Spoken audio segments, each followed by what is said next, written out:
Τη γραμμή που θα ακολουθήσει η ρωσική κυβέρνηση σε σχέση με τον μερικό αποκλεισμό της διέλευσης κάποιων αγαθών προς το ρωσικό θύλακα του Καλίνιγκραντ, στον οποίο και προέβη η Λιθουανία, ανακοίνωσε σε σημερινή ενημέρωσή της προς δημοσιογράφους η εκπρόσωπος του Ρωσικού Υπουργείου Εξωτερικών Μαρία Ζαχάροβα, λέγοντας ότι η απάντηση της Ρωσίας θα είναι πρακτική, με ό,τι φυσικά αυτό μπορεί να σημαίνει. Την είδηση της δήλωσης της Μαρίας Ζαχάροβας μεταδίδουν τα πρακτορεία ειδήσεων Reuters και TASS, γράφοντας ότι όταν ρωτήθηκε το ποια θα είναι τα αντίπεινα και πότε αυτά θα πραγματοποιηθούν, απάντησε πως εξαρτάται από το αν η Λιθουανία συμφωνήσει να άρει την απαγόρευση της διέλευσης.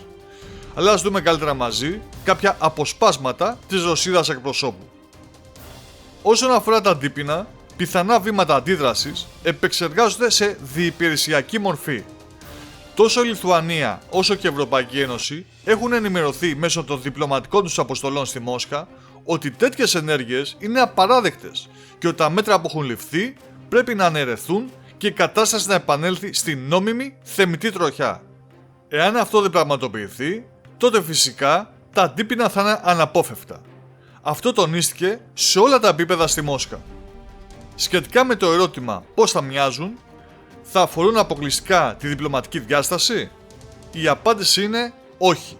Δεν θα είναι στη διπλωματική διάσταση. Θα είναι πρακτικά. Δείχνοντας έτσι την οργή που επικρατεί στη Μόσχα για αυτή την απόφαση της Λιθουανίας, η οποία έσπευσε να δικαιολογήσει αυτή την ενέργειά της, βρίσκοντας μάλιστα υποστήριξη από τον υψηλό βαθμό αξιωματούχο της Ευρωπαϊκής Ένωσης, Χωσέ Μπορέλ, λέγοντας ότι ακολουθεί τις αποφάσεις της Ευρωπαϊκής Ένωσης για κυρώσεις προς τη Ρωσία.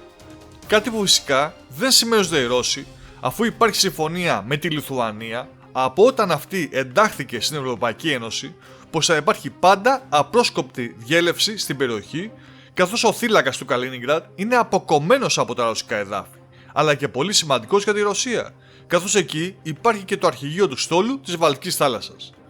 Χειροτερεύει λοιπόν ακόμα περισσότερο η συνολική κατάσταση, αφού η Ρωσία βλέπει ότι η Ευρωπαϊκή Ένωση και ιδίως οι γραφειοκράτες των Βρυξελών καίνε κάθε γέφυρα συνεννόησης, πιέζοντας για μια ολοκληρωτική ρήξη Ευρώπης-Ρωσίας.